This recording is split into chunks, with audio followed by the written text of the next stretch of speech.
નમસ્કાર મિત્રો, આપ જોઈ રહ્યા છો મારો અવાજ ન્યૂઝ। લોકસભાની ચૂંટણી અને એમાં ગુજરાતની મહેસાણા સીટ, જેના ઉપર દેશ અને વિદેશના લોકોની નજર રહેતી હોય છે, એવી આ સીટ નરેન્દ્રભાઈ મોદી જે આ જિલ્લાના વતની છે, એ સીટ ઉપર હરિભાઈ પટેલનું નામ જાહેર કરવામાં આવ્યું છે ભારતીય જનતા પાર્ટી દ્વારા। તો આપણે અહીંયા મહેસાણા તોરણવાળી માતાનો ચોક, જે રાજકીય વિશ્લેષકો અહીંયા બેસતા હોય છે, રાજકીય બાબતોને લઈને ચર્ચાઓ થતી હોય છે, એના વિશે વિચારણાઓ પણ થતી હોય છે। તો અહીંયા આપણી જોડે રાજકીય વિશ્લેષણ એવા જયેન્દ્રભાઈ બ્રહ્મભટ્ટ આપણી જોડે ઉપસ્થિત છે। તો આપણે એમની જોડેથી થોડી માહિતી લઈશું, થોડી ચર્ચા કરીશું। તો પહેલા તો અમારી ચેનલમાં તમારું સ્વાગત છે જયેન્દ્રભાઈ। શું કહેશો, લોકસભાની ચૂંટણીમાં ભારતીય જનતા પાર્ટીએ હરિભાઈ પટેલને ટિકિટ આપી છે, હજુ કોંગ્રેસના ઉમેદવાર જાહેર કરવાના બાકી છે, એવી ચર્ચાઓ પણ જોર પકડ્યું છે કે કોંગ્રેસમાંથી ઠાકોર સમાજને ટિકિટ અપાય, તો ટક્કર કેવી રહેશે? બહુ લોકસભાની સીટનું બહુ ક્લિયર કટ પિક્ચર છે। તમે જેમ વાત કરી કે નરેન્દ્રભાઈનું માદરે વતન છે, મહેસાણા જિલ્લો એમનું વતન છે। બેઝિકલી જ્યારથી લોકસભા 82માં ભાજપની સ્થાપના થઈ ત્યારથી આજ દિન સુધી માત્ર ને માત્ર 2 વાર ભાજપે સીટ ગુમાવી છે, અને એની પાછળના ભાજપના કેટલાક આંતરિક રાજકારણના મુદ્દાઓ છે।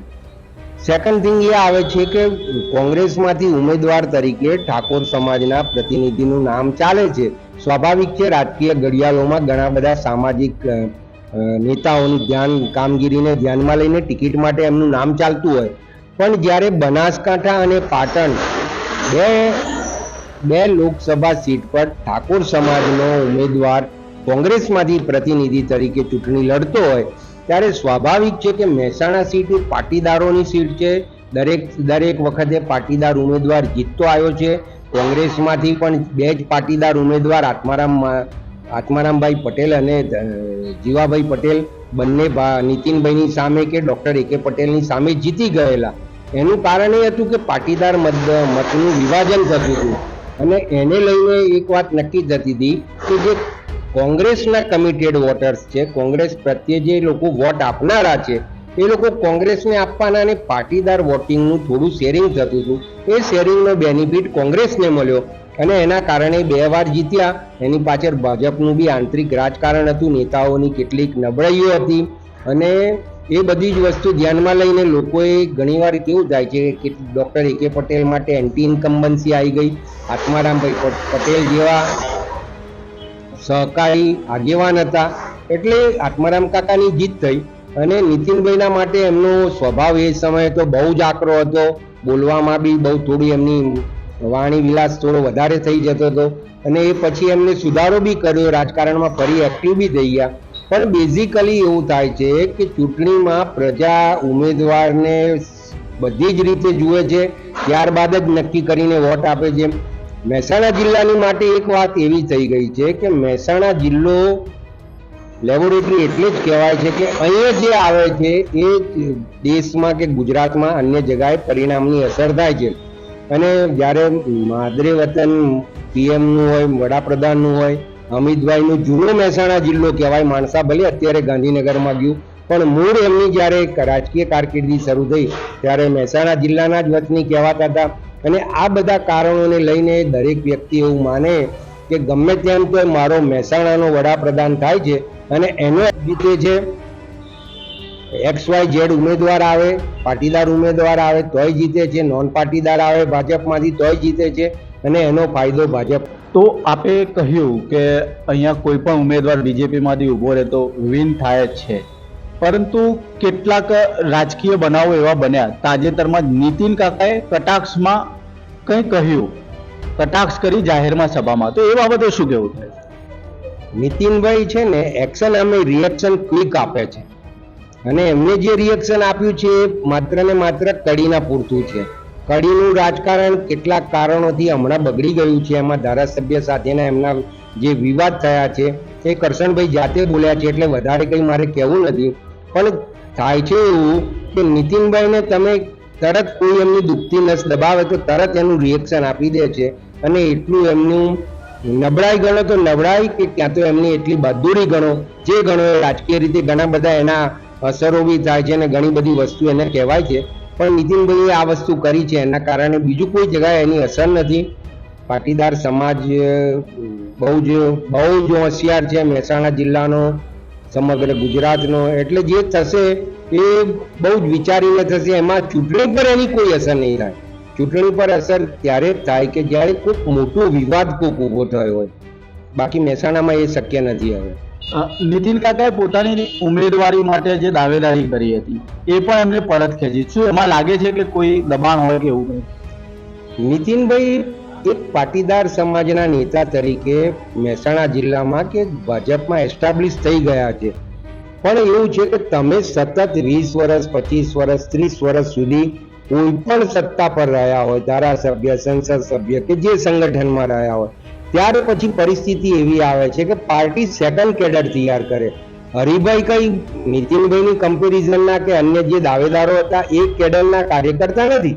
સિનિયર હરિભાઈ કાર્યકર્તા ખરા, જિલ્લા પંચાયત જીતેલા છે, પ્રમુખ એમના ઘરેથી બનેલા હતા, પણ બેઝિકલી એ સેકન્ડ કેડરના કાર્યકર હતા.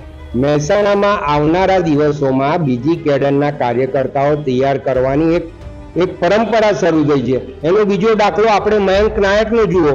મહેસાણા જિલ્લાનો ઉગતો યુવાન, આજે 45-48 વર્ષનો યુવાન રાજ્યસભાનો સભ્ય બનીને સંસદમાં જાય ત્યારે મહેસાણા માટે ગૌરવની વાત છે.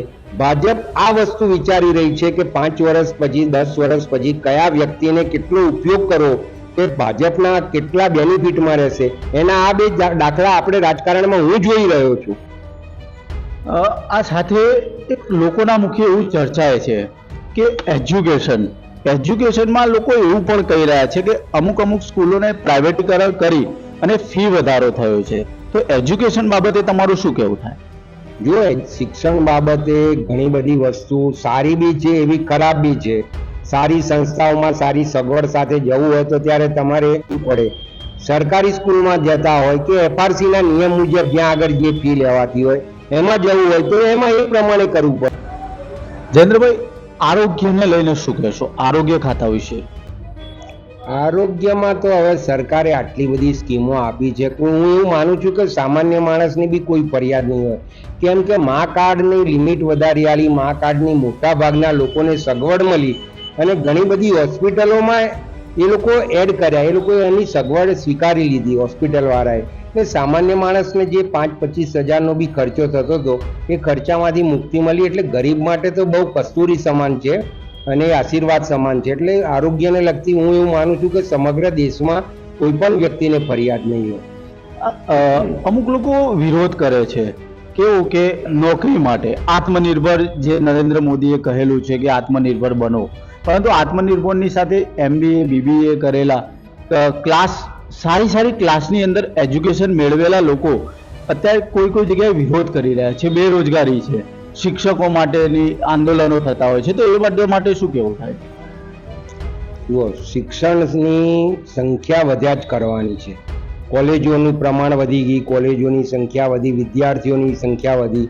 પહેલાં એવું હતું કે ગુજરાતમાં 1900 જેટલી મેડિકલની સીટ હતી. અત્યારે ગુજરાતમાં લગભગ 9000 જેટલા ડૉક્ટરો તૈયાર થઈ રહ્યા છે દર વર્ષે. એટલે સ્વાભાવિક છે કે હરીફાઈ વધવાની. તો તમારી જ્યાં આગળ ગુણવત્તા હશે, તમારી યોગ્યતા હશે તો તમારી પસંદગી થવાની જ છે. જે લોકોની જોડે યોગ્યતા નથી, કે ડિગ્રી તો આવે, ડિગ્રી એકલાથી દરેક વ્યક્તિનું પસંદગી નથી થતી. ડિગ્રી સાથે એની પોતાની ઇન્ટરનલ સ્કિલ જે હોવી જોઈએ, એ સ્કિલ માટેની જો એની તૈયારી ના હોય કે ક્ષમતા ના હોય, ત્યારે સ્વાભાવિક છે કે હું કે તમે, આપણે મીડિયામાં બી સારો કોઈ પત્રકાર હોય જેની કલમ સારી હોય તો આપણે એને પહેલા લાવીએ છીએ. એટલે આ બધી વસ્તુ એવી છે કે દરેક વ્યક્તિની યોગ્યતા પર નિર્ભર કરે છે. ભારતીય જનતા પાર્ટી દ્વારા CR પાટીલે પણ કહ્યું અને અત્યારે કાર્યકર્તાઓ પણ કહી રહ્યા છે કે 400 કે પાર. તો શું લાગે એના વિશે તમને? દરેક પાર્ટીને એવું હોય કે અમારી પાર્ટી સત્તામાં આવે અને સત્તામાં આવવા માટે કાર્યકર્તાઓને જોમ જુસ્સો ટકાઈ રાખવા માટે દરેક પાર્ટી એવું કે, તમે જુઓ કે ઇન્ડી ગઠબંધનના દરેક નેતા એમ કહે છે કે સરકાર અમારી બનશે.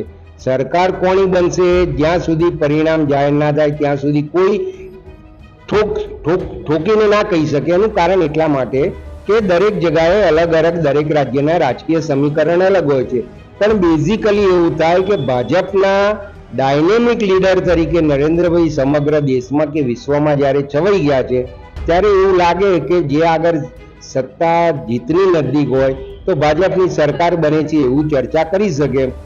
400 આવે છે કે 370 પાર કરે છે, શું થશે તો પરિણામના દિવસે ખબર પડે. પણ ઓવરઓલ મીડિયા દ્વારા કરવામાં આવેલા સર્વે અને જુદા જુદા રાજકીય પંડિતોની આગાહીઓ બંનેનું સમન્વય જો સાધીએ તો કન્ફર્મ એવું લાગે છે કે સારી એવી બહુમતી, સ્પષ્ટ બહુમતી સાથે ભાજપ સરકારમાં આવે છે. કેમ કે ભાજપ સરકારમાં આવે છે ખાલી પ્રજાને કે દેશને કે એના માટે એક જ વસ્તુ અગત્યની નથી. ઇન્ટરનેશનલ વ્યાપારો છે, મોટા મોટા ઉદ્યોગ ગૃહો છે, જે લોકો ભારતમાં મોટું અબજો ડોલરોનું ઇન્વેસ્ટમેન્ટ કરેલું છે, મલ્ટીનેશનલ કંપનીઓ છે, એ બધી જ કંપનીઓને ખબર છે કે આવનારી સરકારની વિદેશ નીતિ, વ્યાપાર નીતિના અનુસંધાને એમનો વ્યાપારને, એમનો આર્થિક લાભ નક્કી થયેલા છે. એટલે સ્વાભાવિક છે કે એ લોકો બી એવું આશા રાખે છે કે અમને એકવાર ફરી ભારતમાં નરેન્દ્રભાઈની સરકાર બનવી જોઈએ, અને એ હિસાબે એવો અણસાર લાગી રહ્યો છે, અને એ રિઝલ્ટ મને બેસે છે. હવે એક લાસ્ટ સવાલ પૂછવા માંગુ છું. ગુજરાતની અંદર 2 ટર્મ્સથી 26 માંથી 26 બેઠકો ભારતીય જનતા પાર્ટી લાવે છે. આ વખતે શું લાગે છે, હેટ્રિક મારશે કે નહીં? હેટ્રિક તો કેવું છે કે બોલર બોલ નાખે અને બેટિંગ પર કોણ છે એના પર આધાર આવે. કોંગ્રેસે બધા ઉમેદવાર ડિક્લેર નથી કર્યા. સાથે સાથે આપ સાથેનું ગઠબંધનમાં કોણ કેટલી વફાદારી નિભાવે છે એ પણ જરૂરી છે. ભરૂચની સીટ અને બનાસકાંઠાની સીટ રાજકીય ક્ષેત્રમાં એવું કહેવાય છે કે કંઈક કાંટેકી ટક્કરવાળી બની ગઈ છે. આ બંને વિસ્તારના મતદારો, બંને ઉમેદવારોની હજુ ચૂંટણી લક્ષી જે પ્રચાર સાહિત્ય શરૂ થશે, પ્રચાર પ્રવૃત્તિ શરૂ થશે, એ જ્યારે નક્કી થશે ત્યારે ખબર પડશે કે મતદારોને પોતાની તરફ લાવવા અને મતદાન કરાવવા કયા પક્ષના કાર્યકરો કેટલા સફળ થાય છે એના પર અણસાર આવશે. પણ એડવાન્ટેજ ટુ બીજેપી એટલા માટે કહેવાય છે કે રાજ્ય સરકાર છે, એમની જોડે જિલ્લા પંચાયત છે, તાલુકા પંચાયતો છે, અને સંગઠનનું સૌથી મોટું માળખું છે. હજુ એક સવાલ પૂછવાનો રહી ગયો છે કે ભારતીય જનતા પાર્ટી એવું કહેતી હતી કે ભારત દેશ કોંગ્રેસ મુક્ત થશે, પરંતુ અત્યારે તો જોઈએ છે તો કોંગ્રેસના દરેક ધારાસભ્ય સુધીના આગેવાનો બીજેપીમાં જોડાય છે, અને હવે તો કોંગ્રેસ યુક્ત ભાજપ થઈ ગયું છે. એ બાબતે શું કહેવું? જો કોઈ બી રાજકીય પક્ષ સેવા કરવા આવતો નથી, પ્રજાની સેવા એમનું ધ્યેય હોય છે, વાત સાચી, પણ સત્તામાં રહેવા માટે સામ દામ દંડ ભેદની નીતિ અપનાવવામાં આવે છે. હું ઘણીવાર મારી રાજકીય ડિબેટોમાં કહું છું કે everything is fair in love, war and politics. યુદ્ધ, પ્રેમ અને રાજકારણમાં હવે બધી જ વસ્તુ વ્યાજબી થઈ ગઈ છે, અને એના કારણે સત્તા માટે જો એક સીટ બી અગત્યની હોય ને એ જીતી શકે એવી ક્ષમતા હોય તો એને આવવાથી ઘણા બધા ફાયદા થતા હોય તો દરેક રાજકીય પક્ષો લઈ જાય છે. ભાજપમાંથી ગયેલા કોંગ્રેસમાં ગયેલાને ટિકિટ આપેલી છે. એનો દાખલો તમે ખેડામાં જોઈ આવો. મહુવાની સીટ પર વિમલ શાહ જે ભાજપના દરેક ફિલ્ડમાં એબીવીપી હોય કે યુવા મોરચો હોય કે ભાજપ હોય તમામમાં કામગીરી કરેલી મંત્રીમંડળમાં રહેલો વ્યક્તિ કોંગ્રેસના ઉમેદવાર તરીકે આવે છે. એટલે બધું આ બધી વસ્તુ માનવામાં આવે છે અને જોવામાં આવે છે અને આપણે જાણી બી લઈએ છીએ અને બને છે, એટલે આ બધું સ્વીકારવું રહ્યું. કેમ કે આફ્ટર ઓલ ઓવરઓલ એક જ સર્કલની અંદરના જ બધા વ્યક્તિઓ છે. તો આ હતા જયેન્દ્રભાઈ, જે રાજકીય વિશ્લેષક તરીકે અહીંયા ખૂબ જ નામના પણ ધરાવે છે. તો આવા જ સમાચાર અને આવા જ વિડીયો જોવા માટે જોતા રહો મારો અવાજ ન્યૂઝ. નમસ્કાર.